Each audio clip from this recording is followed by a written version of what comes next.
Welcome back to All Israel 101. Kayla Sprague for All Israel News here in the Old City of Jerusalem. Today we are going to dive into counting the Omer. But what is an Omer? Have you ever heard of it? The Omer is actually rooted in biblical history and dates back to the time of the Israelites. And right now, Jewish people are observing an annual tradition of counting the Omer, both here in Israel and around the world. It's a period of 49 days that begins on the second night of Passover and continues until Shavuot. This period marks the beginning of barley harvest, when in ancient times, Jews would bring the first sheaves to the temple as a means of thanking God for the harvest. The symbolic significance of counting the Omer is that it bridges the gap between Passover, which commemorates the Exodus from Egypt, and Shavuot, which celebrates the giving of the Torah on Mount Sinai. This 49-day journey represents the spiritual preparation and anticipation for receiving the Torah.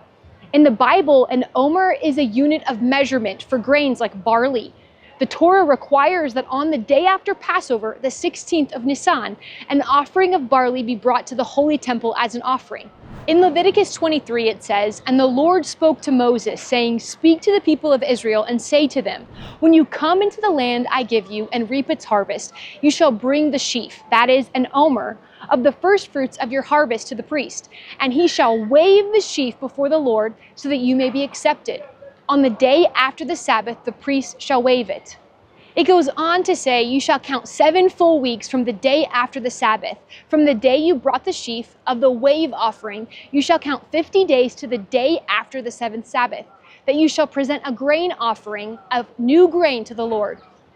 In traditional Jewish measurements, an omer is a unit of dry volume equivalent to approximately 1.6 to 1.8 kilograms of flour, and 1/10 of an ephah. Today, the Omer is observed by counting each day, starting from the second day of Passover. This counting is usually accompanied by a short daily prayer of blessing. In our modern world, there are now apps and websites that allow people to keep track of the days of the Omer. Jewish tradition often attributes spiritual significance to this period of refining one's character in preparation for receiving the Torah anew. The Omer has a profound connection to Yeshua, Jesus, as well. After his resurrection, the Bible recounts that he appeared to his disciples during a 40-day period of Omer counting. This links his resurrection to the giving of the Torah and ties together concepts of spiritual freedom and revelation. The period culminates with the outpouring of the Holy Spirit on Pentecost, or Shavuot, 50 days after his resurrection, fulfilling the promise. And that brings us to the end of our journey through the tradition of the Omer. We hope this has deepened your understanding of this significant period and the connection to Yeshua and your faith. Thank you for joining us for All Israel 101.